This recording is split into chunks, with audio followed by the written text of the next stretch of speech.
Hey guys, we're still out here. The party is just getting started. We have Wes Bruce here with us. He's one of the artists here. And just explain what you do and what people can do here at Conner Prairie. Hi, my name is Wes. That was good. I give it a little clap.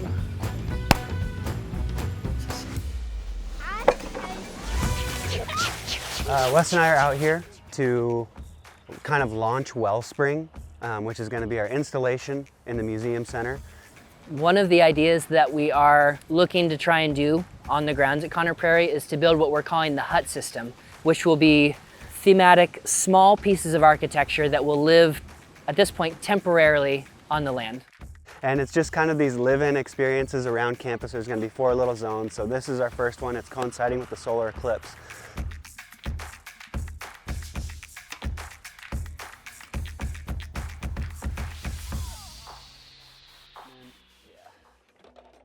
The plan is to frame this whole solar hut today. I think we'll start by making these 2 little wing walls. Well, it's gonna be a 2-foot wall on the bottom. Yeah, that way we have, so if this wall's 6, this wall's 2, we'll have the remainder of 4. Going up to the top. Once you get on site, things get a little wonky. And so if you have a really good plan, lumber bends, the floor is not quite level, things are moving and shaking. And so putting it together as we go, make sure that things are gonna meet where they need to meet. We had a plan, but it had to change by inches. Okay. Yep. So we knew what we wanted to make, but there's a lot of different ways to get there. And sometimes by following the exact plan or recipe, you get the exact thing, but you lose the interesting serendipities that happen along the way. Because it's just the 2 of us and we love to improvise together and we have a really good understanding of each other's basic skills and fundamentals and what we do well, we can think on the fly a lot of times a lot faster than we could have done if we had a plan. Yeah. The surprises of like, oh, what if we did it like this? Yeah. And then that makes like some new discovery. But like poetry, like if you learn the rules of grammar, your poetry will probably be better, not that you follow them. But like we spent thousands of hours with the tools and material. Yeah. And so we get to improvise. I don't recommend just like grabbing saws and sending it. It's not like what I'm advocating.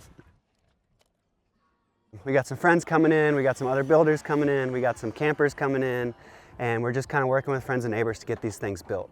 The half walls are so that we can add in what's gonna be this part wall window, part skylight. And this is our window that aims right at where the eclipse is gonna be happening. So this is like the oculus for the eclipse.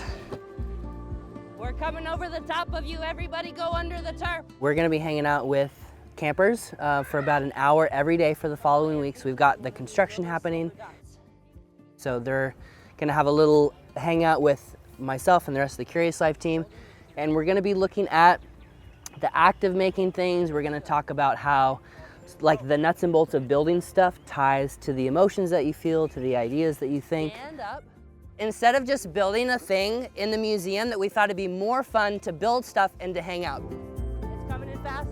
I grew up playing, exploring, running, building tree houses in the woods as my primary experience, as my primary love of the outside world.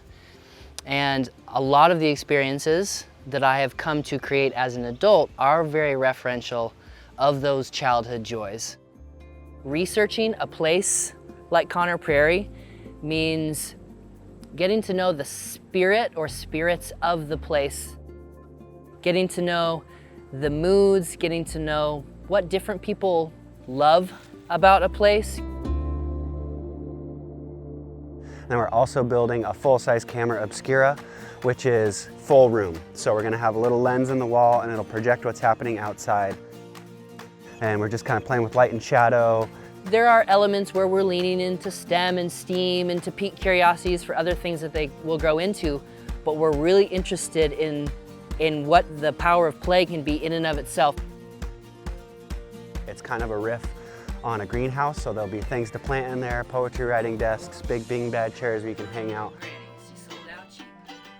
So we came to a moment yesterday where we had run out of materials and we could either go and purchase more full plywood sheets to do the little hallway that goes up into the obscura, or Ryan and Curtis were like, well, we could do that, or we could go and gather all these sticks and tree branches from the side, and we could actually stick the entire side of this wall, and we could back paint it black, and then the sticks will pop off of that, and it like sort of ushers you into the darkness. And this is way more interesting than just plywooding the walls, and that came just because we had run out of materials. Just something, you know, as simple as underestimating how much we would need. Again, it's so much plywood, and we could go back to the store and buy like another 4 sheets of plywood when we would rather use the plywood we have to do the letters instead of toss it in here. So a lot of moments that I really like the big openness or the sticks, all just came from having to choose, do we like accept our error or make something better out of it? We have a lot of information, a lot of insight that we can gain from the way that people use the architecture, the shortcuts that they take through the woods to get from here to there. All of that will shape what we actually make inside. And I think more than that, oftentimes when people think of like, what is the artwork that you are making for Conner Prairie or for this museum or this institution, they think what ends up on the walls, right? And at this point in my journey of making things, I have come to think of all of it as this social practice. So it is the walls and the stuff in the gallery, but we're trying to zoom out to see what's happening in the field also as the artwork, as this temporal conversation that someone might have with someone sitting next to them as they watch the eclipse. That moment, that conversation is also the artwork.